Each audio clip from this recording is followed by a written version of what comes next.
Welcome back into Talking Fitchburg in the digest. And today we kick off with Severe Weather Awareness Week. National Weather Service Milwaukee Sullivan has a great presentation on each day covering a different topic. So we're going to cover each day's coverage that they're covering.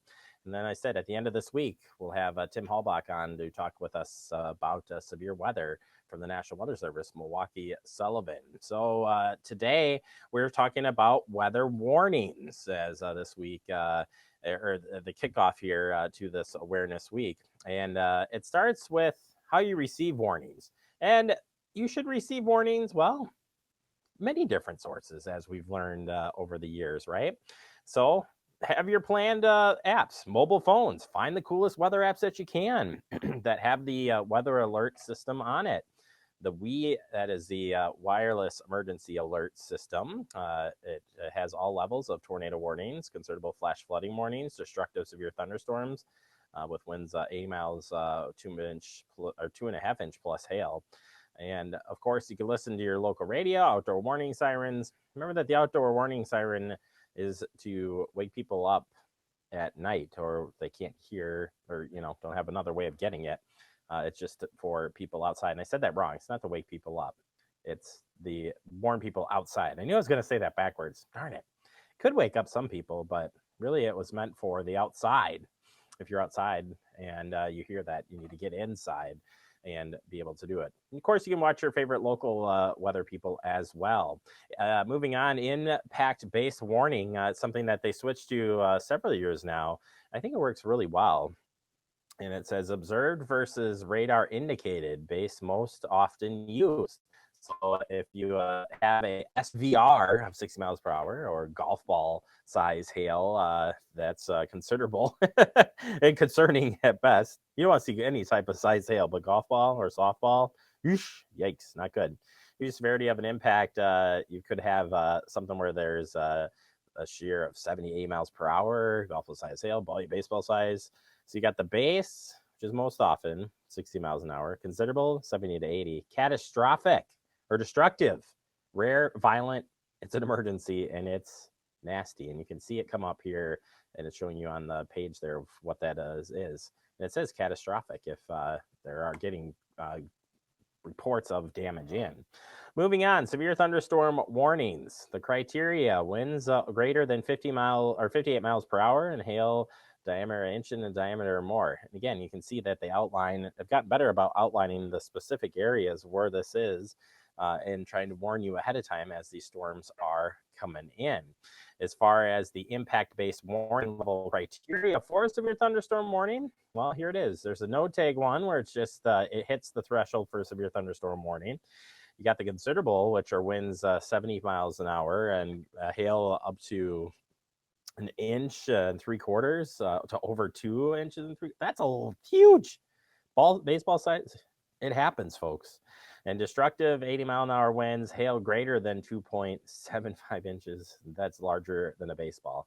You might be talking about softball there, and that's not a good thing. Flooding has become a big concern. Flash flooding, and you do get those warnings on your phones. And it's good to have those things turned on because these things happen quickly. So it's a rapid rise of creeks or streams, roadways washed out or impassable.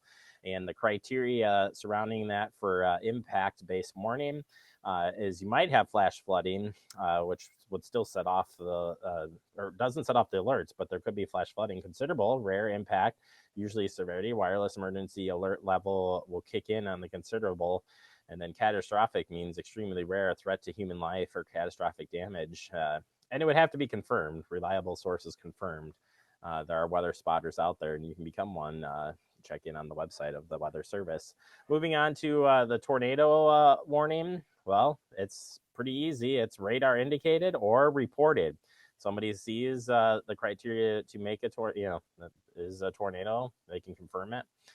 You've got a tornado warning. As far as the impact-based warning system that goes with this, it starts right at the beginning level. Most of the time, tornado damage is possible and are short-lived. You're going to get an alert for it, no matter what is for tornado warning. Considerable, rare, credible evidence, considerable damage, and long-lived. So people are seeing it, and it's continuing to go. Catastrophic is very rare. We're seeing more of these where the threat to human life and catastrophic damage is major, and reliable sources confirmed long-lived tornado. And yeah, you don't want to be outside waiting out to see what's coming at you, because it's probably too late by the time it shows up. So, kind of the warning system, as it were, and the impact based warning levels related to each of those severe storms. So, something to keep an eye on. And some of the terminology you might be hearing, whether it's on your weather radio, the radio, or local media outlets, they'll all have be reporting on different things as they're breaking down the storms as they come through. And we got great coverage around here. Very fortunate in our area with some great storm ready folks, including, in fact, we like to warn you too. We do the weather every day when there is an impact coming your way. All right, so stay safe from storms. Be ready with some easy tips. And these are some easy tips from the readywisconsin.gov. So create an emergency plan and practice it. Super easy, right? Well, that's what this week's all about. Know where your designated shelters are located at home, work, and school, and be ready to go there when a tornado warning is issued. Pretty easy. Next, we've got have multiple ways to receive alerts about approaching severe weather. Outdoor warning sirens. I know it. The NOAA weather radio. Andrew's still working on getting one. Local media outlets and smartphone apps are all important tools. Don't rely on a single source for important life-saving information. A lot of people turn off their weather radios when they go to bed. When you got storms coming in and you don't know, you got to keep those things on or have different ways to receive those warnings. Moving on, if you have a mobile device, make sure it is enabled to receive the wireless emergency alerts. On many devices, this option is available in the setting menu. Keep it up to date on the daily forecast as well in your area, and create an emergency plan kit for your home. Have you made that kit yet, Andrew? Find tips for building a kit at readywisconsin.wi.gov. I built a kit starting at the head of the pandemic. I had waited years. I talked about it. I said, you got to do it. Finally did it. Feels great to get it done. Now I just keep on updating it. And it's in our safe place, which is great too. So we have it readily available if something were to happen. So make sure you build that and have it ready to go. And other tips are definitely online for your convenience. To learn more, said go to readywisconsin.wi.gov to create the kit. And finally, that tornado drill is coming up on April 7th. It's a good way to put into practice everything that you're doing. On Thursday, April 7th, there will be two different drills for these severe weather alerts. One is at 1:45 p.m. and one is at 6:45 p.m. Weather radio will do its weekly tests. Some municipalities will sound the sirens. Some TV and radio stations will briefly cut into programming or social media posts. What will not happen? Wireless emergency alerts will not go off. Push notifications on your phone will go off, and the test watch and mornings piece will not be happening as well. So it'll just be two different drill times to practice your plan and put it into practice. Talk with your kids. This is the time. It seems like severe weather is getting worse and worse.